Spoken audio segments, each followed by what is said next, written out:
Hello Internet, welcome back to another episode of Pathfinder Prototypes.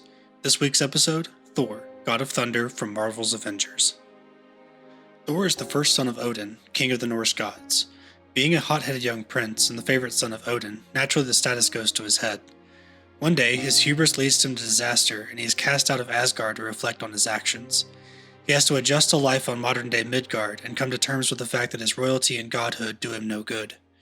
Eventually, he is able to recover Mjolnir and his powers, and becomes a member of the Avengers and defender of humanity.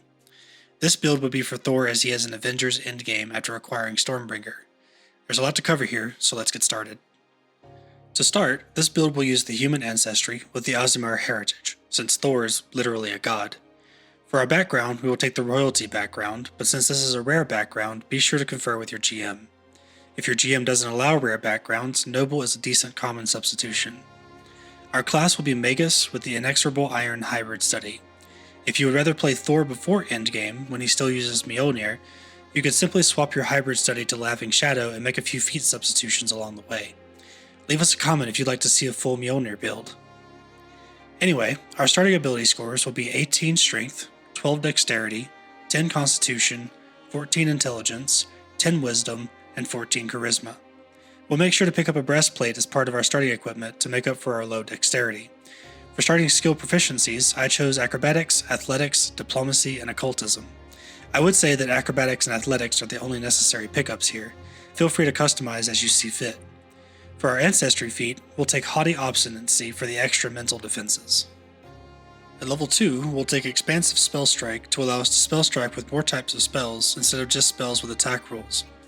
We won't see much mileage on this at first since our intelligence status is so low, and therefore our save DC is going to be easy to beat at first, but there are some spells that can be nasty even if the target succeeds, and we will shore up this deficit soon. For our skill feat, we'll grab Quick Jump for better action economy on our movement. For level 3, our first skill increase will be to Athletics, a necessity for martial characters. Additionally, we'll take Fleet for our general feat for some extra movement. Not much going on at this level.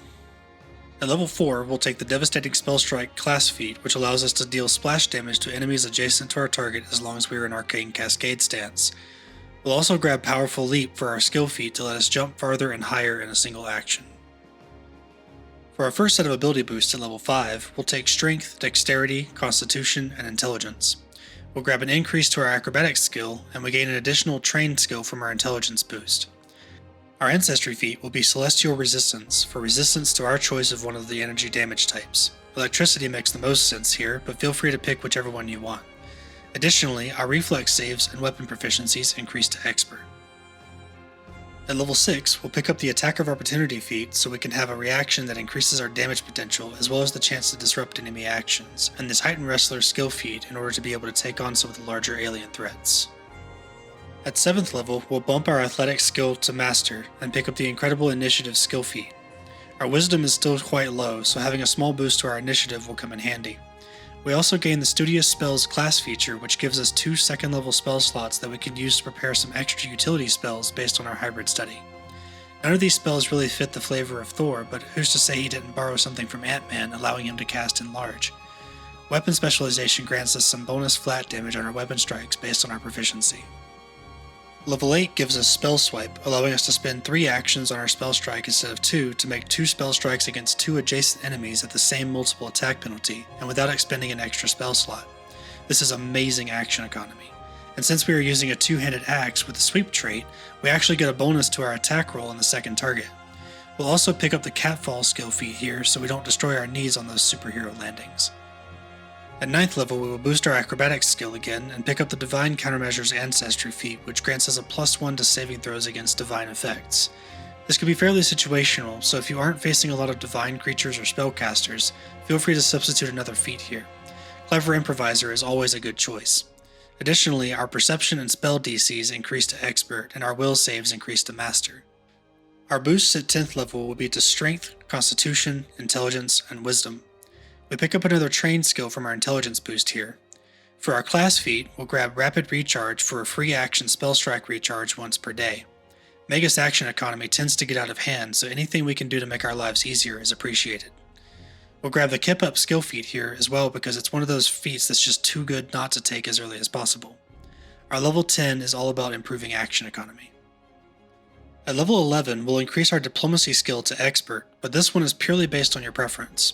I'm going with diplomacy for some bon mot shenanigans down the line, but you could just as easily go the demoralize route. We'll also take the toughness feat here for some extra HP, and our medium armor proficiency increases to master. At 12th level, we'll pick up the overwhelming spell strike class feat so that our spell strikes can penetrate our target's resistance to energy damage, as well as the no cause for alarm skill feat. Thor is a superhero after all. Being able to calm a panicked crowd is part of the job description.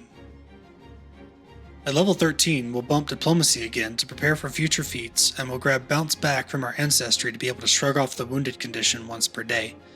Additionally, our weapon proficiencies increase to master. At 14th level, we'll pick up the Hasted Assault class feat, which gives us a focus spell that grants us an extra action that can only be used to strike. It's not as good as the actual haste spell, but it only costs a focus point instead of a spell slot. We'll also pick up the Bon Mo skill feat here, allowing us to use our diplomacy to distract an opponent with a quip, reducing their perception and will saves for a minute. The target can spend an action on their turn to retort and try to remove the effect, which is unfortunate, but they still have to give up an action to do so. And the enemy is not immune to the effects of Bon Mo like they would be if you demoralized them instead. Overall, this is a great feat that doesn't actually see a lot of play. For our third set of ability boosts, we'll take Strength, Constitution, Intelligence, and Wisdom again, and we'll bump up our Athletics to Legendary. We'll take the Feather Step General feat, allowing us to step into difficult terrain and thus avoiding unnecessary attacks of opportunity. Greater Weapon Specialization further improves our flat damage on weapon strikes, and the Juggernaut feature boosts our fort saves to Master and causes our successes to be treated as 1 degree better. At level 16, we'll pick up Dispelling Spell Strike, allowing us to attempt to counteract a single magical effect on the target of our successful spell strike. You mean I get to deal massive damage and dispel magic in the same activity? Yes, please. For our skill feat, we'll take Cloud Jump for massive hops. At 17th level, we'll boost Diplomacy to Legendary, and we'll take the Heroic Presence Ancestry feat to be able to inspire our allies to greater feats. Additionally, our spell attack rolls and DCs, as well as our armor proficiencies, increase to Master. At level 18, we'll pick up Versatile Spell Strike so that we can use one of our spell slots to cast any spell at 2 levels below our max from our spellbook as part of our spell strike without having to prepare it. Flexibility, especially in a class with only 4 spell slots, is always appreciated. For our skill feat, we'll pick up Legendary Negotiation. This allows us to potentially stop combat by asking nicely. This feat can be kind of niche depending on your party and style of campaign, so feel free to substitute skill feat of your choice here to suit your playstyle or the campaign. At 19th level, we'll boost Acrobatics to Legendary so that we take no damage regardless of how far we fall due to our Catfall feat, and we grab the Die Hard General feat so we have to reach Dying 5 instead of 4 to be fully killed. We also gain the Double Spell Strike class feature, which allows us to store a spell when we spell strike. This makes it so that if we spell strike with the same spell within 1 minute, we don't expend a spell slot. This effectively doubles our spell slots as long as we are using them to spell strike. For our final set of ability boosts, we'll take Strength, Intelligence, Wisdom, and Charisma. We gain another trained skill from our Intelligence boost, and we'll pick up the Whirlwind Spell class feat. This lets us make a strike against all enemies in our reach when we spell strike, and if we use a multi-target spell such as Chain Lightning, we can apply the spell effects to every target we hit. This is a huge amount of burst damage when set up properly, and an excellent option for our capstone feat. If you would rather have a better action economy, however, feel free to pick up the Supreme Spell Strike feat instead. For our skill feat, I chose to take Intimidating Glare so that we can attempt to demoralize enemies that don't share a language without taking the penalty, but this is a flexible skill feat slot, so take what you want. For some final thoughts, for this build I did my best to capture the essence of Thor's personality and growth from the MCU movies, but as is the case with most superheroes, it's difficult to translate them appropriately to a balanced TTRPG format. This build leaves a lot of room for interpretation, and I made quite a few adjustments to ability scores and skills as I was working on it. As with all of our builds, feel free to make adjustments where you see fit to better suit your playstyle or the campaign. Some recommendations for archetypes for a free archetype build would definitely include Fighter, or perhaps even Champion. And for a dual class build, I would highly recommend Fighter as the dual class option. Magus grants us all of the lightning powers we need, but the build is somewhat lacking in non-magical combat maneuvers. We hope you enjoyed this episode of Pathfinder Prototypes, and if you'd like to see more content like this, be sure to drop us a like and subscribe for future uploads. If there's a build you'd like to see, feel free to leave us a comment with your suggestions, and as always, see you next Saturday.